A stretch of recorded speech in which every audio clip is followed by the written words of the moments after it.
Eu sou Mário Persona e essas são as respostas que eu dei aos que me perguntaram sobre a Bíblia. Você perguntou o que significaria orar no Espírito Santo, e a passagem da sua dúvida está em Judas 1, versículos 20 a 21, e ela diz: Vós, porém, amados, edificando-vos na vossa fé santíssima, orando no Espírito Santo, guardai-vos no amor de Deus, esperando a misericórdia de nosso Senhor Jesus Cristo para a vida eterna. Orar no Espírito Santo é orar com a direção do Espírito e não de nossa própria vontade. É assim que eu entendo. O contrário disso seriam as orações decoradas e também aquelas que não têm qualquer fundamentação bíblica. O Espírito Santo não irá nos dirigir em oração se aquilo que nós pedirmos for contrário à sua vontade e aos princípios expressos na palavra de Deus. Você se lembra daquele famoso vídeo de políticos evangélicos que, depois de feita a transação de recebimento da propina, eles deram as mãos e oraram juntos, agradecendo a Deus pelo dinheiro? Isso foi mostrado em todos os canais de TV, em todos os noticiários. Se eles conhecessem realmente a palavra de Deus, saberiam que Deus não iria ser solidário com o crime que eles estavam cometendo ali.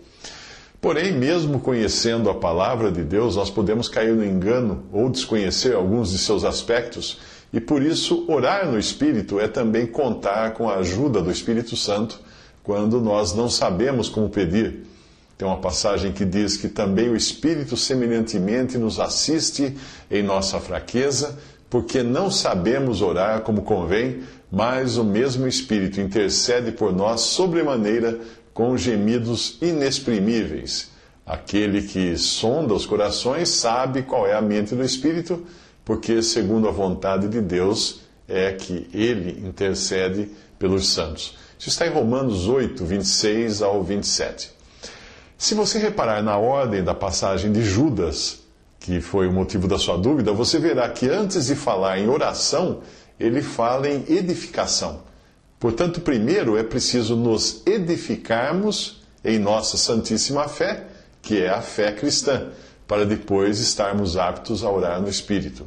A maneira de sermos edificados é conhecendo, estudando, meditando e obedecendo a palavra de Deus. Ela é a revelação completa de Deus para o homem. Isso responde também à sua outra pergunta sobre alguns que, na sua denominação religiosa, dizem que você não precisa ler a Bíblia, pois tudo que você precisa é o que chamam de pão quente das revelações instantâneas que são trazidas no púlpito durante o culto. Aquilo está mais para carne quente do que para pão quente, porque não passa de pretensão humana de alguns que acham que têm conexão banda larga com Deus para receber revelações inéditas, revelações que nem mesmo os apóstolos tiveram. É carne quente, porque é uma prática que ajuda a encher de orgulho os que procedem assim ao conquistar a admiração dos seus seguidores. Se você não lê a Bíblia e vive se alimentando dessa carne quente de supostas revelações, como é que você vai poder julgar se aquilo que alguém diz ali naquele pão quente, suposto que é um pão quente, vem ou não de Deus? Como você vai julgar se você não tem o conhecimento da palavra de Deus? A palavra de Deus é clara. Tratando-se de profetas, falem apenas 2 ou 3 e os outros julguem. 1 Coríntios 14, 29. Como julgar ou conferir o peso ou medida de alguma coisa se você não tiver uma régua? Quando Deus ordenou a Moisés que os israelitas construíssem um tabernáculo, ele deu ordens muito específicas para isso. Não era para fazerem do jeito que quisessem, mas conforme ao seu modelo que te foi mostrado no monte, disse Deus a Moisés. Isso está em Êxodo 25:40 e Hebreus 8:5. Havia um projeto, havia uma planta, havia um modelo dado por Deus que devia ser seguido. Quando o Senhor diz que nem todo o que me diz Senhor, Senhor entrará no reino dos céus, mas aquele que faz a vontade de meu Pai que está nos céus, em Mateus 7:21, ele estava mostrando que tinha um projeto para os seus, no qual revelaria a sua vontade. Caso contrário, seria impossível saber qual é a vontade do Pai. Esse projeto é a palavra de Deus que nos foi legada pelos apóstolos e pelos profetas.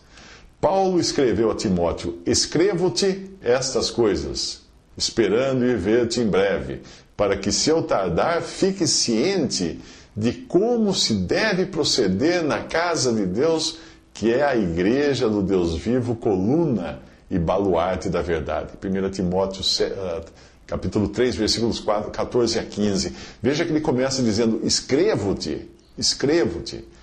Todas as vezes que nós deixamos de lado a Bíblia, a palavra de Deus escrita e revelada aos apóstolos, para nós acreditarmos em tudo que os homens dizem, nós ficamos à mercê de demônios. Não só da carne daquele que está falando.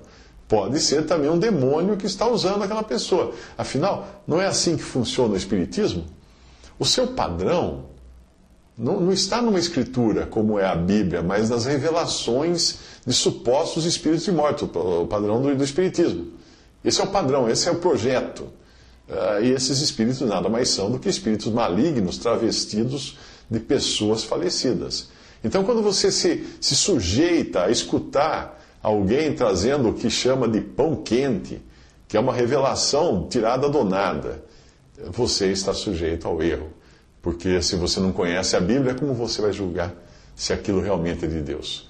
Ora, o Espírito afirma expressamente que nos últimos tempos alguns apostatarão da fé por obedecerem a espíritos enganadores e a ensinos de demônios, pela hipocrisia dos que falam mentiras e que têm cauterizado a própria consciência.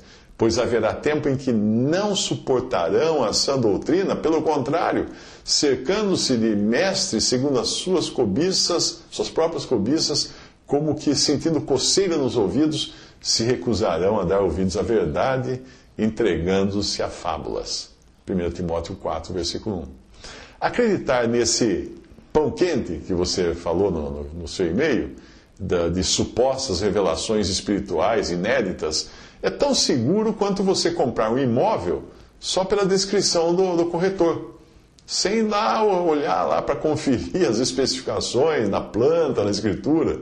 Muitos já foram enganados assim. Eu conheci um que comprou um terreno e depois descobriu que ficava dentro de um lago, uma lagoa. Outro comprou um terreno na praia em Ilha Comprida e descobriu depois que o terreno só existia quando a maré estava baixa. Quando a maré estava cheia, o terreno dele virava mar. Nós devemos ler a Bíblia ao ponto de os nossos pensamentos serem formados pela palavra de Deus.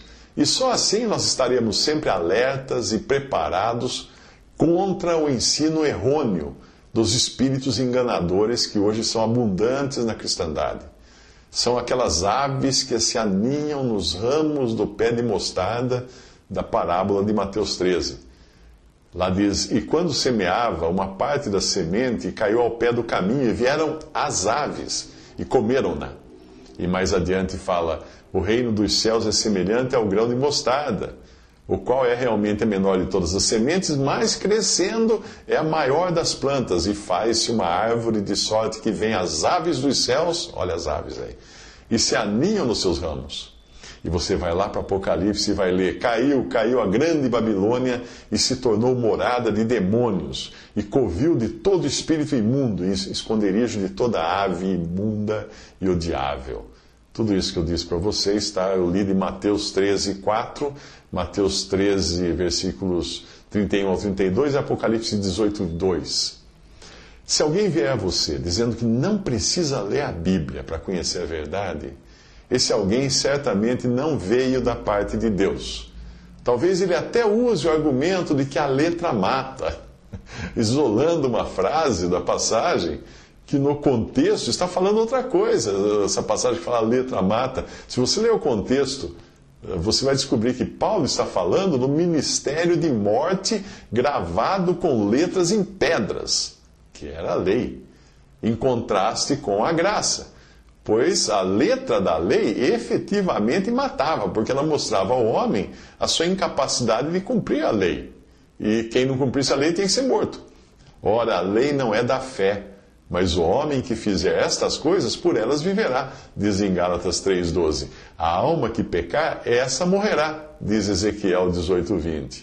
E eu, em algum tempo, vivia sem lei, mas vindo o mandamento, reviveu o pecado e eu morri, escreve Paulo em Romanos 7:9. Essas passagens mostram a importância de nos aferrarmos às Escrituras, que é a nossa única fonte segura de revelação. O Senhor sempre se firmava nas Escrituras para indicar aos judeus que tudo já tinha sido revelado ali.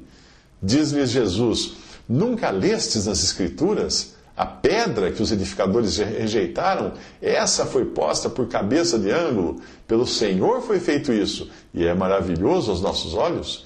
Errais não conhecendo as Escrituras nem o poder de Deus. Como, pois, se cumpririam as Escrituras que dizem que assim convém que aconteça? Mas tudo isso aconteceu para que se cumpram as Escrituras dos profetas. Tudo isso que eu li está em Mateus 21:42, 22:29, 26:54 e 56. Quando Jesus se encontra com dois discípulos no caminho de Emaús, é pelas Escrituras que ele consegue abrir os seus olhos para a verdade e para tudo o que estava acontecendo. Ali diz que, começando por Moisés e por todos os profetas, explicava-lhes o que dele se achava em todas as Escrituras. E disseram um para o outro: porventura não ardia em nós o nosso coração, quando pelo caminho nos falava e quando nos abria as Escrituras? Então abriu-lhes o entendimento para compreenderem as Escrituras. Lucas 24:7 e versículos 32 e 45. Quando Paulo pregava, ele fazia isso tomando como base as Escrituras, pois era o alicerce seguro para o seu ministério. Veja que Paulo, como tinha por costume, foi ter com eles e por 3 sábados disputou com eles sobre as Escrituras. Ora, estes foram mais nobres do que os que estavam em Tessalônica, porque de bom grado receberam a palavra, examinando cada dia nas Escrituras, se essas coisas eram assim. Atos 17:2 e versículo 11. Porque tudo que dantes foi escrito, para o nosso ensino foi escrito, para que pela paciência e consolação das Escrituras tenhamos esperança. Mas que se manifestou agora e se notificou pelas Escrituras dos profetas, segundo o mandamento do Deus eterno, a todas as nações, para a obediência da fé. Porque primeiramente vos entreguei o que também recebi, que Cristo morreu por nossos pecados, segundo as Escrituras, que foi sepultado e que ressuscitou ao 3º dia, segundo as Escrituras. Isso está em Romanos 15:4, Romanos 16:26 e 1 Coríntios 15, de 3 a 4. A Timóteo, Paulo escreve para dizer da importância que teve aprender as Escrituras desde que era criança. E que desde a tua meninice, Paulo escreve, sabes as Sagradas Escrituras que podem fazer-te sábio para a salvação pela fé que há em Cristo Jesus, segundo Timóteo 3,15. Pedro, ao criticar os que se opunham aos ensinos do apóstolo Paulo, dá às suas cartas, as cartas de Paulo, o mesmo status de Escrituras, que até ali eram chamadas as revelações escritas do Antigo Testamento. Veja o que Pedro fala. Falando disto, como em todas as suas epístolas, ele falando a respeito de Paulo, entre as quais há pontos difíceis de entender, que os indoutos e inconstantes torcem, e igualmente as outras Escrituras, para a sua própria perdição. Portanto, não vem alguém falar para você que você não precisa ler a Bíblia, porque tudo que você precisa é escutar um tal de pão quente, de revelações inéditas que são trazidas no púlpito por alguns pretensos profetas. Não aceite isso, rejeite isso, porque isso não é de Deus. Não é de Deus. Toda a fundamentação de Deus está nas Escrituras. E você deve ler, sim, a Bíblia. Ler as Escrituras, conhecer as Escrituras, inclusive para julgar aquilo que as pessoas vêm falar para você. Visite respondi.com.br. Visite 3minutos.net.